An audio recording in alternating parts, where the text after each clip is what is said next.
Hello friends, நம்ம ஒரு அடிப்பொலியான மல்லி சம்மந்தி ரெசிபி பார்க்கலாம் வாங்க. இந்த மல்லி சம்மந்தி ரெசிபி நம்ம சோறுக்கு சைடிஷாகவும் டிஃபனுக்கும் சாப்பிடலாம். அப்புறம் இது அவ்வளோ ஒரு டேஸ்ட்டாக இருக்கும். ஈஸியாக செய்யக்கூடிய ரெசிபியும் கூட.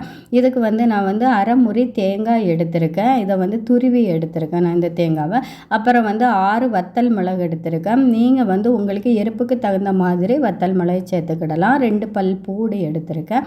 ஒரு பீஸ் இஞ்சி சின்னதாக கட் பண்ணி சேர்த்துருக்கேன். அப்புறம் 2 டீஸ்பூன் சின்ன சீரகம் சேர்த்துருக்கேன். இந்த சின்ன சீரகம் ரொம்ப ஃப்ளேவர் கொடுக்கும்.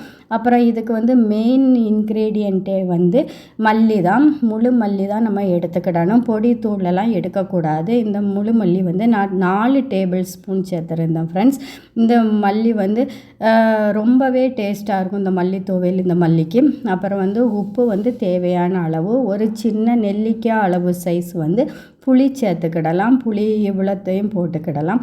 அப்புறம் கருவேப்பிலை எடுத்திருக்கேன். நான் ஃப்ரெஷ் கருவேப்பிலை என்கிட்ட இல்லை, நான் காய வச்சு எடுத்த கருவேப்பிலை. நீங்கள் ஃப்ரெஷ் கருவேப்பிலை இருந்தால் ஃப்ரெஷ் கருவேப்பிலை சேர்த்துக்கிடுங்க.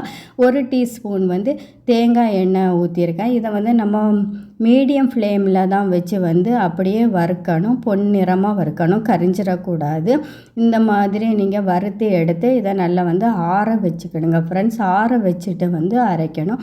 அப்போ தான் ஒரு நல்ல டேஸ்ட்டாக இருக்கும், ஹீட் ஆகாமலும் இருக்கும். அப்புறம் இதில் நம்ம எந்த மசாலா அரைச்சாலுமே ஆற வச்சுட்டு நம்ம அரைச்சோம்னா அந்த மசாலாவோட டேஸ்ட்டே ஒரு தனியாக ஒரு டேஸ்ட்டில் தான் இருக்கும். இதை ஃபஸ்ட்டு தண்ணி ஊற்றாமல் நம்ம அரைச்சி எடுத்துக்கிடணும். அப்போ தான் இந்த மல்லி நல்லா பொடிஞ்சு வரும். இங்கே பாருங்கள், இந்த மாதிரி தான். அப்புறம் இதுக்கு தேவையான அளவு தண்ணி ஊற்றிக்கிடணும். நிறைய தண்ணி ஊற்றக்கூடாது. நம்ம எந்த மாதிரி ஊற்றணும்னா சம்மந்திக்கு எப்படி ஊற்றும் அந்த மாதிரி. இங்கே பாருங்கள், நான் எவ்வளோ தண்ணி ஊற்றிருக்கேன்னு இந்த மாதிரி தான். அப்புறம் பாருங்கள், இதை நல்லா அரைச்சி எடுத்துகிட்டு வந்தாச்சு. இப்போ சுவையான மல்லி சம்மந்தி ரெசிபி ரெடி ஃப்ரெண்ட்ஸ். நீங்களும் உங்கள் வீட்டில் ட்ரை பண்ணி பாருங்கள். எல்லாருமே ரொம்ப விரும்பி சாப்பிடுவாங்க. அடுத்தது எப்போ பண்ணுவீங்கன்னு கேட்பாங்க. என்னோடய வீடியோ பிடிச்சிருந்தா லைக் பண்ணி ஷேர் பண்ணி சப்ஸ்கிரைப் பண்ணுங்கள் ஃப்ரெண்ட்ஸ்.